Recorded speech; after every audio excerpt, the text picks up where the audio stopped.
السلام علیکم دوستو، کیسے ہیں آپ سب؟ اللہ آپ کو اپنے حفظ و امان میں رکھے، آمین۔ محبت کر کسی کو چھوڑنا یہ ایک گھٹیا ترین عمل ہے۔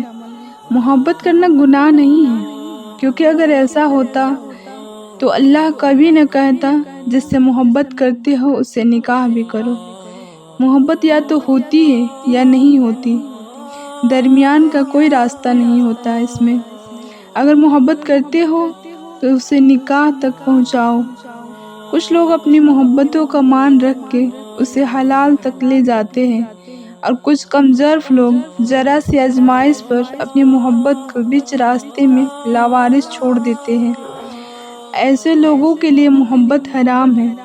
جب محبت ہوتی ہے نا تو یہ نہیں کہا جاتا اللہ اگر وہ میرے حق میں بہتر ہے تو مجھے اس سے نواز دے، نہیں، بلکہ کہا جاتا ہے اللہ اگر وہ میرے حق میں بہتر نہیں بھی ہے تو اسے میرے حق میں بہتر لکھ، مجھے وہی چاہیے۔ پھر ایسے محبت کرنے والوں کو میں نے نمازوں میں روتے ہوئے بھی دیکھا ہے، اور ایسی محبتیں ہی سچی محبتیں ہوتی ہیں۔ یہ وقت گزاری کو محبت نہیں کہتے۔ ضروری نہیں کہ ٹائم پاس کچھ دن کا ہو۔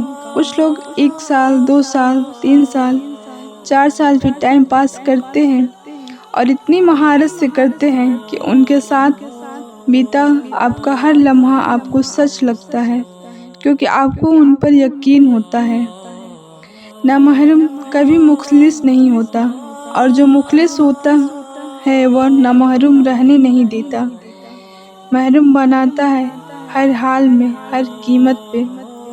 جب احساس ہو جائے کہ جس نامحرم سے آپ کو محبت ہے وہ آپ کا محرم کبھی نہیں بن سکتا، تو خدا کی رضا کی خاطر پیچھے ہٹ جانا چاہیے، تاکہ یوم قیامت جب وہ رب ذوالجلال پوچھے کہ اے بندے بتا تو نے میری خاطر اپنی کون سی پسندیدہ شے چھوڑی، تو ہمارا دامن خالی نہ ہو۔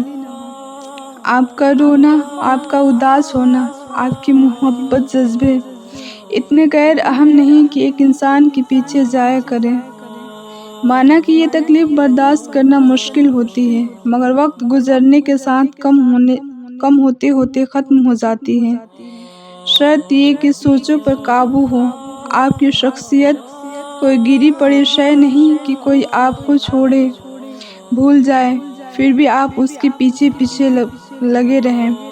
آپ اپنے جذبوں کو پہلے اہمیت دیں، تبھی کوئی دوسرا اہمیت دے گا، لیکن ایسے کمزور بنیں گے تو روتے رہیں گے، پیچھے رہ جائیں گے، بے قدرے ہو جائیں گے۔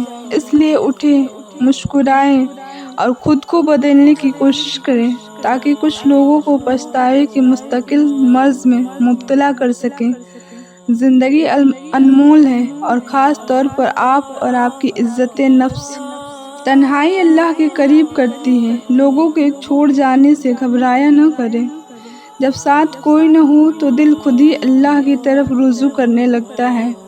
ہم خود ہی اپنی باتیں اللہ سے شیئر کرنے لگتے ہیں۔ وہ آنسو جو دن بھر روک کر رکھے ہوتے ہیں، رات کو اللہ کو اپنی کہانی سناتے وقت خود ہی بہنے لگتے ہیں۔ اس لیے خود کو تنہا محسوس نہ کریں۔ اللہ ہے نا، وہی ہماری تنہائی کو سکون میں بدلے گا۔ آنسو بہت خاص ہوتے ہیں۔ ہم اکثر مسکراہٹ تو کسی بھی بات پر دیتے ہیں، مگر آنسو بڑے سنبھال کر رکھتے ہیں۔ اکثر لوگوں کے سامنے انہیں بہنے سے روک لیتے ہیں۔ ہر شخص کو ہم اپنے آنسو نہیں دکھاتے، کیونکہ وہ اتنا خاص نہیں ہوتا، مگر یہ آنسو ہم اپنے رب کے سامنے نہ تو روکتے ہیں نہ روک سکتے ہیں۔ اس کی بارگاہ میں حاضر ہو کر اپنا سر اس کے آگے جھکا کر ہم جو آنسو بہاتے ہیں وہ کسی اور کے آگے بہہ ہی نہیں سکتے۔ ہمارے آنسو انسانوں کے لیے بے زبان ہوتے ہیں، مگر ہمارے پروردگار کے آگے یہی آنسو ساری داستان بیان کر دیتے ہیں، کیونکہ جیسے یہ آنسو خاص ہے نا، اس کی محبت ہی اتنی ہی خاص ہے، بے لوث، بے حد۔ کبھی کبھی اللہ تعالیٰ ایسی خواہشات میں ہمارا دل لگا دیتا ہے جنہیں ملنا ہمارے نصیب میں نہیں لکھا ہوتا۔ کیوں؟ آخر کیوں؟ جب نصیب میں نہیں ہوتا تو دل کیوں ایسی خواہش میں لگاتا ہے؟ کیوں اس چیز کو ہم سے اتنے فاصلے پر رکھ دیتا ہے کہ جتنا اسے پانے کی دعائیں کرتے ہیں وہ اتنی ہی دور لگتی محسوس ہوتی ہے؟ تو سنو، کیونکہ اللہ تعالیٰ تمہیں اس مقام تک لانا چاہتا ہے جہاں صرف اس کے محبوب بندے ہوتے ہیں، وہ مقام جہاں تک سب کی رسائی نہیں، وہ مقام جہاں تمہارا صبر، تمہارا توکل، تمہارے آنسو، تمہارے سجدے اور تمہاری عبادتیں تمہیں اس کا پیارا بنا دیتی ہیں۔ اور ہر کوئی اس کا پیارا نہیں ہوتا نا، اور تب اپنے لیے مانگتے مانگتے تم اس راستے کو چل پڑتے ہو جس کے آخر پہ وہ تمہارا منتظر ہوتا ہے۔